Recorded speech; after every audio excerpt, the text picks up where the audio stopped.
श्री जो चंद्रशेखर स्वीकृति को लेकर कई बार। धन्यवाद। बहुत बहुत धन्यवाद आपको। धन्यवाद सभापति महोदय।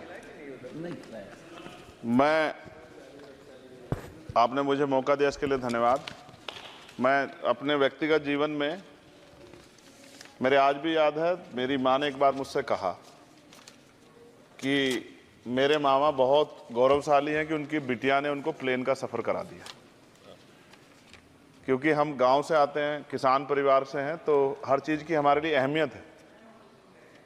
मैंने भी ये तय किया था कि मैं अपनी सैलरी से अपनी माँ को एक बार हवाई जहाज़ का सफ़र ज़रूर कराऊंगा। अब हालात ऐसी हैं, आप बेहतर जानते हैं, हमने देश भी जानता है, सब लोग जानते हैं कि गरीब आदमी हवाई जहाज़ में सफ़र नहीं कर सकता। प्रधानमंत्री जी तो कहा था बहुत दिन पहले कि चप्पल वाला जो है हवाई जहाज़ में सफ़र करेगा, लेकिन आज हालात ऐसे, किराया भाड़ा इतना बढ़ गया है, ये नीतियाँ हैं उसकी वजह से, कि गरीब आदमी सफ़र नहीं कर सकता है। गरीब आदमी तो ट्रेन में एसी के डब्बे में सफ़र नहीं कर सकता, इस तरह के हालात। तो मेरी मंत्री जी से मांग है कि कोई व्यवस्था ऐसी की जाए कि जो करोड़ों महिलाएं देश की हैं, करोड़ों परिवार ऐसे जिन्होंने सपना ही देखा हवाई जहाज को जाते, उनको भी एक बार मौका मिले कि हवाई जहाज का सफ़र कर लें। तो अगर किराया सस्ता होगा तो शायद वो प्रयास कर सकते हैं, उनके बच्चे प्रयास कर सकते हैं। साथ साथ वायु यात्रा में सेफ्टी सिक्योरिटी का बहुत ज़्यादा ध्यान रखने की जरूरत है। कई बार हादसे हुए हैं, कई चीज़ों पर हमें गौर करना है। साथ साथ ज़्यादातर एयरपोर्ट जो है वो प्राइवेट हो गए, और प्राइवेट होने की वजह से कर्मचारियों का शोषण होता है। कर्मचारियों की, क्योंकि हमारे यहाँ बेरोजगारी बहुत है, तो कर्मचारियों को वहाँ काम करने में जो सैलरी मिलती है उसमें एक बार का टिकट भी नहीं आता कई जगह पे। तो मेरी आपसे ये आग्रह है कि जिन लोगों जो प्राइवेट हो गए वहाँ भी सैलरी कम से कम न्यूनतम वेतन इतना होना चाहिए 20,000 रुपये, कि वो अपने परिवार का भी और सफर भी वो कभी कर ले, ऐसा मौका भी उन्हें मिलना चाहिए। साथ साथ प्राइवेट होने की वजह से SC/ST OBC के बच्चों को जो नौकरी मिल जाती थी वो भी जीरो होगी। तो मेरी आपसे आग्रह है कि अगर प्राइवेट भी हो गया तो उनसे भी कहा जाए कि कमजोर वर्गों के लोग बच्चों को मौका दिया जाए। साथ साथ नगीना में जहां जिन्होंने मुझे चुन के भेजा, मैं उनका धन्यवाद करता हूं उस क्षेत्र का, वहां एयरपोर्ट नहीं, और लंबे समय से उनकी ये मांग, वहां पायलट ट्रेनिंग स्कूल भी नहीं है, एरोस्टेस ट्रेनिंग स्कूल भी वहां खोलना चाहिए, क्योंकि ग्रामीण क्षेत्रों की प्रतिभाओं को नकारना नहीं चाहिए।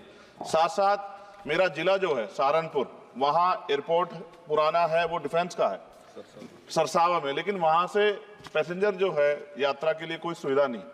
और साथ साथ एक जगह है छुटमलपुर, क्रांतिकारी जगह है, जहां हम पैदा हुए, क्रांतिकारी जगह है ही वो सर। तो वहां पे भी हवाई पट्टी की जो है स्थापना जो है सरकार को करानी चाहिए। हमारे लोगों को, छुटमलपुर के लोगों को बहुत अच्छा लगेगा और फायदा भी होगा, बहुत सारा जो है आसान हो जाएगा जनता के लिए। और सुबह से हम प्रयास कर रहे हैं सर कि हमें बोलने का मौका दिया। यहाँ छोटी पार्टियों के लिए थोड़ी समस्या है और 2.5 घंटे इंतजार का मौका मिल रहा है। मैं भाजपा के साथियों को याद दिलाना चाहता हूँ, एक समय था कि आप पे भी 2 मेंबर ऑफ पार्लियामेंट थे, आज आपकी सरकार है, आपको तीसरी चौथी बार मौका मिला है। अगर हम लोग भी ज्ञान की कमी थोड़ी है किसी में, ऐसा तो रानी के पेट से ही राजा पैदा होता है या कोई माँ के पेट सीख के आता है। हम तो संघर्ष करके आए 15-15 साल, तो जब हमें मौका नहीं मिलेगा, अपनी बातें रख पाएंगे तो हमारी बात कैसे पहुंचेगी। साथ साथ मेरा आपसे आग्रह है, ये मेरी मांग नहीं है, ये पंजाब के लोगों की मांग है। देश के प्रधानमंत्री जब कह के आए थे पंजाब में, कह के आए थे पंजाब में कि जब आदमपुर एयरपोर्ट का नाम जो है सतगुरु रविदास जी महाराज के नाम पर करने के लिए कह के आए थे प्राइम मिनिस्टर। आप पता करा लो, ऑन रिकॉर्ड है, प्राइम मिनिस्टर ने अपनी स्पीच में कहा जब पंजाब गए कि हम इस जालंधर में जो एयरपोर्ट है आदमपुर में, कि हम उसका नाम सतगुरु रविदास जी महाराज के नाम पे करेंगे। लेकिन सर दावे और वादे हैं, कब तक ये खोखले वादे होते रहेंगे। देश के प्रधानमंत्री की बात का कोई सम्मान होना चाहिए।